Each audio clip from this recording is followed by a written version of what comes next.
नमस्कार प्रिय विद्यार्थी और दोस्तों, आप सभी का यूट्यूब चैनल पर हार्दिक स्वागत है। तो दोस्तों, आज हम कार्डियोवास्कुलर सिस्टम लेक्चर 2 स्टार्ट करने जा रहे हैं। इससे पहले के लेक्चर 1 में हमने बेसिक कार्डियोवास्कुलर सिस्टम के इंट्रोडक्शंस, हार्ट एनाटमी, हार्ट का सर्कुलेशंस, जो ब्लड का सर्कुलेशन हार्ट के अंदर कैसे होता है उसके बारे में हमने पढ़ा था। ब्लड वेसल्स के बारे में हमने पढ़ा था। ठीक है जी। तो आज हम क्या है, डिवीजन ऑफ सर्कुलेशन पढ़ेंगे। जो सर्कुलेशन हमारा हो रहा है हार्ट से लंग्स के बीच में, उसको दो पार्ट में डिवाइड किया गया, एक सिस्टमिक सर्कुलेशन और एक है पल्मोनरी सर्कुलेशन। पल्मोनरी सर्कुलेशन क्या है, जो लंग्स के अंदर होता है, और सिस्टमिक सर्कुलेशन क्या है, जो हमारे हार्ट के अंदर हो रहा है। ठीक है जी।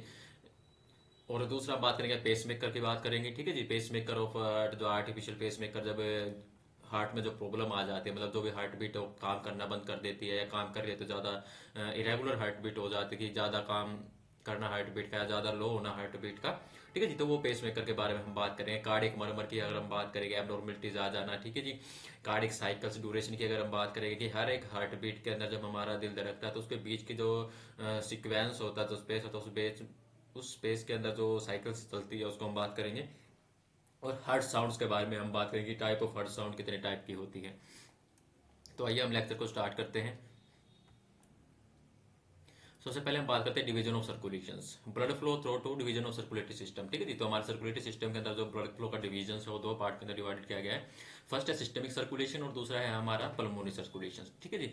तो फर्स्ट अब सिस्टमिक सर्कुलेशन की अगर हम बात करें, तो सिस्टमिक सर्कुलेशन का एक ग्रेटर सर्कुलेशन है, मतलब जो लंबा सर्कुलेशन की अगर हम बात करें, ज़्यादा सर्कुलेशन जो की अगर हम बात करें, तो वो हमारा सिस्टमिक सर्कुलेशन है। कहाँ से कहाँ तक होता है ये हमारा? तो सिस्टमिक सर्कुलेशन हमारा जो लेफ्ट एट्रियम की अगर हम बात करें, जो हमारा लेफ्ट चैम्बर है जिसके अंदर हमारा ऑक्सीजनेटेड ब्लड आता है, वहां से शुरुआत होती है। तो जैसे ही हमारा जो ब्लड ऑक्सीजनेटेड ब्लड हमारे लेफ्ट एट्रियम में आता है, तो वहां से हमारा सिस्टमिक सर्कुलेशन स्टार्ट होता है। लेफ्ट एट्रियम में जो ब्लड आता है, ऑक्सीजनेटेड ब्लड आता है, फिर वो हमारे वेंट्रिकल पोर्शन में जाता है। वेंट्रिकल से फिर वो हमारा एरोटा, एरोटा से होता है वो हमारा जो ब्लड है वो फिर हमारे टिश्यूज, बॉडी पार्ट तक जाता है। ठीक है जी। तो वहां पर फिर एक्सचेंज होता है O2 CO2 का, अगर हम बात करें ऑक्सीजनेटेड और डीऑक्सीजनेटेड का। तो वहां से जो ऑक्सीजनेटेड ब्लड हमारा टिश्यूज के अंदर गया, और टिश्यू के अंदर जो हमारा डीऑक्सीजनेटेड था वो हमारा वेनस के द्वारा वापस आकर हमारे क्या राइट एट्रियम और राइट वेंट्रिकल में जाता है। तो यहाँ तक की जो प्रोसेस थी वो हमारा क्या सिस्टमिक सर्कुलेशन कहलाता है। उसके बाद जब राइट वेंट्रिकल के अंदर हमारा डीऑक्सीजनेटेड ब्लड आ जाता है, तो वहां से हमारा डीऑक्सीजनेटेड ब्लड क्या पल्मोनरी आर्टरी के थ्रू हमारे क्या है लंग्स में जाता है। लंग्स के अंदर हमारा एल्वोइली जो पोर्शन था जो हमने बात की थी उसके अंदर जाता है। वहां पर क्या है, इनका एक्सचेंजेस होता है। तो वहां पर एक्सचेंज जब होता है तो वहां पर जो डीऑक्सीजनेटेड है वो क्या ऑक्सीजनेटेड के अंदर कन्वर्जन होता है। फिर ऑक्सीजनेटेड को हमारे क्या पल्मोनरी वेन क्या हमारे लेफ्ट एट्रियम में लेकर आती है। तो यहाँ तक का ये जो पोर्शन है, ठीक है जी, तो ये हमारा क्या है पल्मोनरी सर्कुलेशन है। तो पल्मोनरी सर्कुलेशन के अंदर क्या हमारा लेजर सर्कुलेशन होता है। ठीक है जी। तो डिवीजन ऑफ सर्कुलेशन में फर्स्ट हमने बात कर ली systemic circulation. Systemic circulation is otherwise known as a greater circulations. Blood pump from left ventricle passes through a series of blood vessels, arterial systems, reach the tissue and exchange of various substances between blood tissues occur at the capillaries. जब after exchange of materials blood enter the venous system and return to the right atrium of the heart. From right atrium blood enter the right ventricles and thus through systemic circulation oxygenated blood is supplied from heart to tissues and venous blood return to heart from tissues. ठीक है जी। तो जो हमने बात की वही हमारे क्या सिस्टमिक सर्कुलेशन के अंदर ये हमने पढ़ा है। ठीक है जी। तो सिस्टमिक सर्कुलेशन के अंदर क्या हमारा जो ऑक्सीजनेटेड ब्लड है वो सप्लाई किया जाता है फ्रॉम हार्ट टू टिश्यूज, और जो डीऑक्सीजनेटेड ब्लड है उसको रिटर्न लाया जाता है हमारे हार्ट तक। ठीक है जी। उसके बाद नेक्स्ट हमने पल्मोनरी सर्कुलेशन की अगर हम बात करें तो इसके अंदर क्या हमारा लेजर सर्कुलेशन होता है। Blood is pump from right ventricle to lungs through pulmonary arteries. ठीक है जी। तो ब्लड क्या है, हमारा पंप होता है राइट वेंट्रिकल, ठीक है जी, through pulmonary arteries. Exchange of gases between, तो हमारे लंग्स के अंदर क्या एक्सचेंज होना है गैसेस का, बिटवीन होकर blood and alveoli of the lungs at pulmonary capillaries. Oxygenated blood return to, oxygenated जो ब्लड था हमारा वो क्या है रिटर्न पल्मोनरी वेन के द्वारा हमारे लेफ्ट एट्रियम में आता है। एंड द लेफ्ट साइड जो है हार्ट की वो कंटेन ऑक्सीजनेटेड एंड आर्टियल ब्लड्स, और राइट साइड क्या है हमारा डीऑक्सीजनेटेड ब्लड को क्या कंटेन करती है, वेनस ब्लड को कंटेन करती है। उसके बाद हम बात करते हैं पेसमेकर्स। ठीक है जी। तो पेसमेकर क्या है, pacemaker the structure of heart from which the impulse from heart beat and produce. ठीक है जी। तो पेसमेकर क्या है, हमारे हार्ट के अंदर जो क्या है इंपल्स जनरेट करने का हमारा काम करता है। ठीक है जी। जब भी हमारा जो पेसमेकर सेल्स है या पी सेल्स है जब काम करना बंद कर देती है किसी भी प्रॉब्लम से, किसी भी डायग्नोसिस के द्वारा, जैसे अगर हम बात करें एरिथमिया के केस में बात करते हैं, इसके अंदर क्या है हार्ट बीट का रेगुलर हो जाना। ठीक है, जिसमें हार्ट बीट क्या ज्यादा फास्ट हो जाती है या स्लो हो जाती है। ठीक है जी। तो उस केस में क्या है उस पर्सन के अंदर क्या आर्टिफिशियल पेसमेकर क्या है लगाया जाता है, जो कि उनकी जो हार्ट बीट है उसको क्या कंट्रोल करने का ये काम करता है। ठीक है जी। तो pacemaker is the structure of heart from the which impulse of heart beat are produce present below the inferior vena cava of the right atrium in the heart. It is formed by pacemaker cell called P cells. It was Lewis Sir Thomas who named as node as a pacemaker of heart. जो levy sir Thomas है जिन्होंने नाम दिया था इसका N1918. ठीक है जी. An artificial pacemaker is a small device that placed under the skin in chest to help control heartbeat. It is used to help heartbeat more regularly if you have an irregular heartbeat like arrhythmias. ठीक है जी. इस cases arrhythmia cases के अंदर जिसके अंदर क्या है हमारी जो हार्टबीट है जो पर्सन के अंदर क्या इरेगुलर हो जाती है तो उसको कंट्रोल करने के लिए क्या है जो आर्टिफिशियल पेसमेकर क्या लगाया जाता है जो कि कंट्रोल हार्टबीट को क्या कंट्रोल करने का ये हमारा काम करता है. उसके बाद आता है हमारा कार्डिक साइकिल. तो कार्डिक साइकिल क्या है जो हमारा हार्ट जो बीट कर रहा है उस बीट के बीच के जो सीक्वेंस है ठीक है जी जो कोऑर्डिनेट इवेंट्स है वो क्या हमारी कार्डिक साइकिल कहलाती है. तो cardiac cycle is defined as the sequence of coordinate event take place in the heart during each beat. ठीक है जी. तो मतलब हर बीट के अंदर जो हमारा हार्ट के अंदर जो सिस्टोल और डायस्टोल हो रहा है. सिस्टोल का मतलब कॉन्ट्रेक्शन और रिलैक्सेशन हो रहा है तो उस बीच का जो सीक्वेंस है वो क्या हमारा कार्डिक साइकिल कहलाता है. ड्यूरिंग सिस्टोल के अंदर क्या होता है सिस्टोल जो टर्म है उसका अगर हम बात करें तो सिस्टोल के अंदर क्या होता है जो हमारा हार्ट का कॉन्टैक्ट होता है और पंप करता है ब्लड को थ्रू आर्टरी. डायस्टोल के अंदर अगर हम बात करें इस टाइम पर हमारा हार्ट क्या रिलैक्स हो जाता है और इसके अंदर क्या हमारा ब्लड फिलअप होता है हार्ट के अंदर. All the change are repeated during every beat. तो ये जो चेंजेस है हर बीट के ड्यूरिंग क्या है रिपीटेड होते रहते हैं. ठीक है जिसको आप वो बोलेंगे साइक्लिक मैनर्स के अंदर अगर हम बात करें. अब हम ड्यूरेशन की अगर हम बात करें तो नॉर्मल जो पर्सन के अंदर जो बीट्स है वो कितनी रहती है 72 beats per minute. At a heartbeat 72 beat per minute and duration of cardiac cycle will be 0.8 seconds. ठीक है जी. तो duration of different stages of cardiac cycle is given below. ठीक है. तो डिफरेंट जो स्टेजेस है ड्यूरेशन ऑफ जो कार्डिक साइकिल जो हमारी चलती है तो उसमें सबसे पहले अगर हम बात करेंगे तो आर्टियल सिस्टोल के जो ड्यूरेशन है जो हमारा आर्टियल जो पोर्शन है उसके अंदर सिस्टोल होना ठीक है जी कॉन्ट्रेक्शन होना वो कितना है 0.1 सेकंड. वेंट्रिकल की अगर आप बात करें 0.3 सेकंड्स.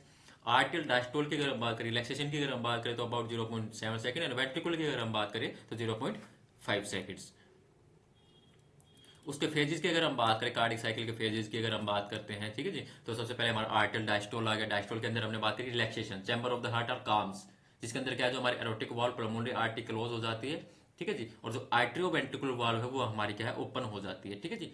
दूसरा हम बात करें आर्टियल सिस्टोल की अगर बात करें कंट्रैक्शन होना at this phase blood cell flow from atrial to ventricle at this period. ठीक है जी. जिसके अंदर हमारा एट्रियम कॉन्टैक्ट होता है. उसके बाद थर्ड पोर्शन की अगर हम बात करें आइसोवोल्मिक कॉन्ट्रैक्शन क्या होता है इस स्टेज में क्या होता है हमारा जो वेंट्रिकुलर क्या है कॉन्टैक्ट होना स्टार्ट कर देता है और जो आर्टियो और वेंट्रिकुलर वॉल्व और जो पल्मोनरी आर्टरी वॉल्व है वो क्या हमारी क्लोज हो जाती है. ठीक है जी. नेक्स्ट हम बात करें वेंट्रिकुलर रिजेक्शन की अगर हम बात करें जिसके अंदर क्या हमारा जो वेंट्रिकुलर कॉन्टैक्ट होता है एम्पिटी जो होता है जिसके अंदर हमारी पल्मोनरी आर्टरी और एरोटिक वॉल्व क्या है क्लोज रहती है. उसके बाद नेक्स्ट हमारा आता है कार्डियक साइकिल के अंदर आइसोवोल्मिक रिलैक्सेशन और वेंट्रिकुलर फीलिंग स्टेज. तो आइसोवोल्मिक रिलैक्सेशन की अगर हम बात करें इसके अंदर क्या है no blood enter the ventricle. ठीक है जी. जैसे आप ये फेज देख रहे हो ना ये हमारा क्या है आइसोवोल्मिक या आइसोवोल्यूमेट्रिक रिलैक्सेशन. इसके अंदर क्या है हमारा इस वेंट्रिकल जो पोर्शन के अंदर ये हमारी वॉल क्लोज होती है इसके अंदर हमारा किसी भी तरह का ब्लड क्या है वेंट्रिकुलर पोर्शन के अंदर एंटर नहीं करता है. ठीक है जी. तो हमारे जो pulmonary artery aortic valve sir close. उसके बाद हम बात करें वेंट्रिकुलर फीलिंग स्टेज की अगर हम बात करें तो वेंट्रिकुलर फीलिंग स्टेज में in this stage blood flow from artery and to ventricles. तो वेंट्रिकुलर फीलिंग स्टेज में के अंदर क्या है जो हमारा ब्लड क्या फ्लो करता है atrium into ventricles. After that there are 3 phases that involve the flow of blood to pulmonary artery from ventricles. तो ये पूरा जो साइकिल्स है जो कार्डिक साइकिल्स है जो हमारी क्या है चलती है. ठीक है जी. ये ऐसे ही जो फेजेस हमने ऊपर पड़े उन्हीं को यहाँ पर दिखाया गया है कि किस तरह से क्या है हमारा जो साइकिल्स क्या है कार्डिक साइकिल जो फेजेस चलते हैं. सबसे पहले हमने बात करी थी आर्टरियल सिस्टोल्स बिगिन. तो इसके अंदर क्या होता है हमारा आर्टरी क्या है कॉन्ट्रिक्शन होते हैं और forces blood into the ventricles. ठीक है जी. तो इस फेज के अंदर क्या है हमारा एट्रियम्स है उनके अंदर कॉन्ट्रैक्शन होता है जो ब्लड है हमारा वेंट्रिकुलर पोर्शन के अंदर आना स्टार्ट हो जाता है. उसके बाद हमने बात करी वेंट्रिकुलर सिस्टोल फर्स्ट फेज जिसके अंदर क्या हमारा जो ब्लड था एट्रियम के अंदर वो पूरा क्या हमारे इसके अंदर फिल हो जाता है जिसके अंदर क्या फिर हमारी एबी और वॉल्व क्लोज हो जाती है. जैसे एट्रियम चैम्बर के अंदर हमारा ब्लड था वो यहाँ पर फिल हुआ फिल होने के बाद हमारी ये क्या ये वॉल्व क्लोज हो जाएगी इन दोनों के बीच के एट्रियम और वेंट्रिकल की जिससे कि जो ब्लड है वो हमारा वापस से बैक फ्लो ना कर सके. उस सेकंड फेज में क्या हुआ सेमिलर वॉल्व जो हमारी ओपन हो जाएंगे. ये जो वॉल्व थी हमारी ये क्या हमारी ओपन होगी और यहाँ से हमारा जो ब्लड है वो इजेक्टेड होगा यहाँ से जाना स्टार्ट होगा. उसके बाद डायस्टोल अर्लियल फेज रिलैक्सेशन फेज तो सेमिनल वॉल्व क्या हमारी क्लोज हो जाएगी और blood flow into the atria. ठीक है जी. जैसे हमारा वेंट्रिकुलर पोर्शन से सारा ब्लड हमारा जो एरोटा और जो पल्मोनरी आर्टरी तक अंदर चला जाएगा तो वहां से हमारी ये वॉल्व क्लोज हो जाती है। नेक्स्ट टाइम वेंट्रिकुलर डायस्टोल्स, ठीक है जी, चैम्बर रिलैक्स और जो ब्लड है दोबारा से फिल होना स्टार्ट हो जाएगा। अब हम बात करते हैं हार्ट साउंड्स की। तो हार्ट साउंड क्या है? Are the sounds produce by mechanical activity of heart during its cardiac cycles. तो हार्ट साउंड क्या है? जब भी जो हमारी कार्डियक साइकिल जब चलती है इच बीट के अंदर, तो उसके अंदर जो हमारा जो साउंड जो प्रोड्यूस होती है तो वो क्या हमारी हार्ट साउंड कहलाती है, ठीक है जी, जो हर एक mechanical cavities of heart during its cardiac cycles. तो हार्ट की जो साउंड है वो हमें क्या है, हेल्प करती है जो हार्ट डिजीज है उसको डायग्नोस्टिक करने के लिए, ठीक है जी। तो few function of the heart which generate heart sound are, तो कुछ फंक्शंस ऑफ हार्ट जो जनरेट करते हैं हार्ट साउंड को, सबसे पहले है valve opening, blood flow through valve opening, cardiac muscles का कंट्रैक्शंस होना, जो हार्ट है वाल्व की क्लोजिंग और ओपनिंग होना, and blood flow into the ventricle of the hearts. तो हार्ट के साउंड को हम क्या है, कौन कौन से जो मेथड स्टडी कर सकते हैं? सबसे पहले आता है हमारा स्टेथोस्कोप। इससे क्या हम हार्ट की S1 और S2 साउंड को स्टडी कर सकते हैं। S1 होती है हमारी लब और S2 होती है हमारी डब, जो इन दो साउंड को हम क्या है स्टेथोस्कोप के द्वारा क्या हम स्टडी कर सकते हैं। दूसरा था हमारा माइक्रोफोन्स, ठीक है। तीसरा था हमारा फोन को कार्डियोग्राम। टाइप ऑफ अल्ट्रासाउंड की अगर हम बात करें तो 4 टाइप ऑफ साउंड थे। First ultrasound, second, third and fourth. First जो होती है हमारी लब होती है। ये लब साउंड हमें कब आती है? जब हमारी जो आर्टरिया और वेंट्रिकुलर वॉल्व क्या है क्लोज होती है। सेकंड की अगर हम बात करें, सेकंड साउंड हमारी डब साउंड है, जो सेमिलुनर वॉल्व है, जो हमारी एरोटा वॉल्व है, ठीक है जी। तो जब भी हमारी बंद होती है सेमिलुनर वॉल्व, जब हमारे क्या डब की साउंड क्या हमें सुनाई देती है। उसके बाद थर्ड साउंड है liquid flow blood into the ventricle, जो वेंट्रिकल के अंदर जो हमारा फ्लो ब्लड होता है उस टाइम पे हमें ये सुनाई देती है, सॉरी। फोर्थ हर्ट साउंड की अगर हम बात करें, जो आर्टरी का कॉन्ट्रेक्शन होना, तो उस टाइम पे हमें क्या है, फोर्थ हर्ट साउंड क्या हमें सुनाई देती है, ठीक है जी। तो फर्स्ट हर्ट साउंड की हमने बात कर ली थी कि जब हमारा जो आर्टरी और जो वेंट्रिकुलर वाल्व है जब क्लोज होती है तो उस समय हमें ये हार्ट साउंड क्या हमें सुनाई देती है। जो इसकी पिच की अगर हम बात करें, लो पिच होती है, soft and long, duration 0.15 second होती है, and can be heard over the middle and ट्राइकस। किस एरिया पर हमें क्या हमें सुनाई देती है? साइड की अगर हम बात करें, can be heard over the middle and tricuspid areas. Second heart sound की हमने बात करी डब की, ठीक है जी, जब हमें सेमिलुनर वॉल्व, एरोटिक और पल्मोनरी वॉल्व, ठीक है जी, ये हमारी क्या पल्मोनरी वॉल्व थी, जो हमारे वेंट्रिकुलर पोर्शन और जो हमारी पल्मोनरी आर्टरी के बीच में जो यहाँ पर जो ओपनिंग होता है। उसके बाद दूसरा हमारा जो है, ये जो हमारा सेकंड था एरोटिक वॉल्व के बारे में, ठीक है जी, जो हमारी एरोटा और जो हमारा वेंट्रिकुलर पोर्शन है इसमें जो हमारी ओपनिंग होती है। तो यहाँ पर ये दोनों वॉल्व के क्लोज होने पर हमें क्या जो डब साउंड हमें सुनाई देती है। जो साउंड की जो अगर हम बात करें तो शॉर्ट होती है, लाउड हाई पिच होती है, ड्यूरेशन 0.12 सेकंड रहती है। इसको हम हियर कैसे कर सकते हैं? By over the aortic and pulmonary areas पर हम अपना स्टेथोस्कोप लगाकर वहां पर हम इसको सुन सकते हैं। उसके बाद थर्ड हर्ट साउंड की बात की थी हमने, और फोर्थ हर्ट साउंड की हमने बात की थी, ठीक है जी। तो थर्ड की हमने बात की थी vibration setup in the cardiac valve by inrush of blood during rapid passive failure phases of ventricular diastole, ठीक है जी। फोर्थ की अगर हम बात करें, वाइब्रेशन ड्यूरिंग जो एट्रियम है उसका सिस्टोल होना during last rapid filling phase of ventricular diastoles. इसमें पूरा इनका उसका डिफरेंस बताया गया कि ओकोरेंस, कोरिलेशंस, कैरेक्टरिस्टिक सभी साउंड्स के बारे में। उसके बाद नेक्स्ट आता है हमारा कार्डियक मर्मर। तो कार्डियक मर्मर्स क्या है? द एबनॉर्मल और अनयूजुअल हार्ट साउंड्स, ठीक है जी। तो वो हमारे का कार्डियक मर्मर होता है, मतलब कि हमारे हार्ट्स के अंदर से एबनॉर्मल साउंड सुनाई देना, तो वो हमारे कार्डियक मर्मर से। तो कार्डियक मर्मर जो हम हियर करते हैं by stethoscope along with normal heart sounds. Murmur हमें कब प्रोड्यूस होती है? Because of valvular disease, septal defect या वेस्कुलर डिफेक्ट के कारण। Cardiac murmur is heard by placing chest piece of stethoscope over the auscultatory areas. Causes की अगर हम बात करें कौन से कारण हैं जो मर्मर वॉइस के, तो murmur are the following types: aortic stenosis, mitral stenosis and aortic regurgitations and mitral regurgitations. सबसे पहले हम स्टेनोसिस और रिगरगिटेशंस का मतलब समझते हैं। तो स्टेनोसिस क्या है? एबनॉर्मल नैरोइंग इन ब्लड वेसल्स, जो हमारे हार्ट के अंदर जो वेसल्स हैं उनका एबनॉर्मल नैरो हो जाना, that is due to the narrow blood vessels, उसकी वजह से हमें स्टेनोसिस जो आवाज हमें सुनती है। It is link with abnormal heart sound. The main reason is atherosclerosis because of there drop in the stroke volume, resistance in decrease in the cardiac outputs. कारण है blood to be ejected at height velocity and result of decrease in blood vessels diameters. दूसरा अगर हम बात करें रिगरगिटेशन की, अगर हम बात करें जो ब्लड का फ्लो होना opposite directions, it is the flow of blood in opposite direction to the normal due to backward flow between the chamber और इनटू द हार्ट, ठीक है जी। तो इससे क्या है, जो हमारी हार्ट के जो वाल्व उनके अंदर क्या है एबनॉर्मलिटीज हो जाना। अब हम बात करते हैं क्लासिफिकेशन ऑफ कार्डियक मर्मर्स। तो 3 टाइप के अंदर इसको डिवाइडेड किया गया है: systolic, diastolic and continuous. Systolic की अगर हम बात करें, जिसके अंदर क्या जो साउंड हमें प्रोड्यूस होती है, which is produce during systole, जब हमारे सिस्टोल कॉन्ट्रेक्शन टाइम पे, it is produce in the following conditions. कौन कौन सी जो कंडीशंस है?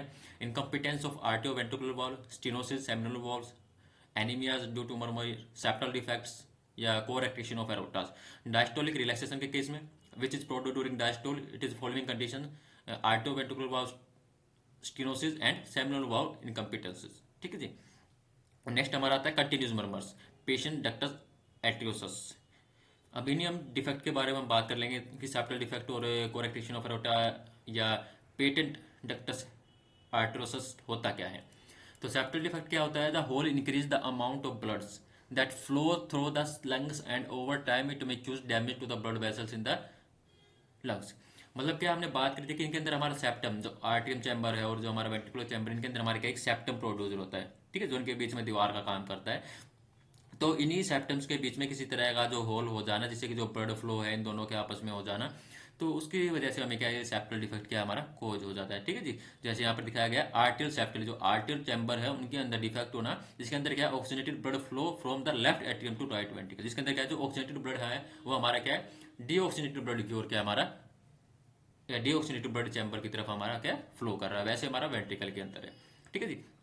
तो दो तरह के वेंट्रिकुलर और आर्टियल। तो ventricular septal defect, congenital hole in the ventricular septum, atrial congenital hole in the inter atrial septums. उसके बाद आता है coarctation of aortas. Coarctation of aorta की अगर हम बात करें तो एरोटाज है हमारी उसका नैरो हो जाना। ठीक है जी।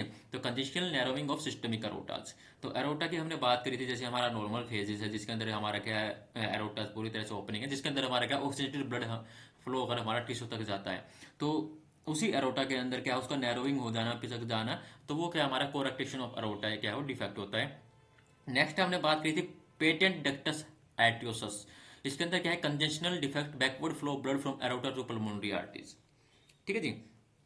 तो इसके अंदर क्या जो एरोटा के अंदर जो ब्लड है वो क्या है बैक फ्लो होना, flow blood from aorta to pulmonary artery, जो एरोटा उससे हमारा पल्मोनरी आर्टरी के अंदर क्या ब्लड का फ्लो होना, तो वो क्या होता है हमारा पेटेंट डक्टस एट्रियोसस।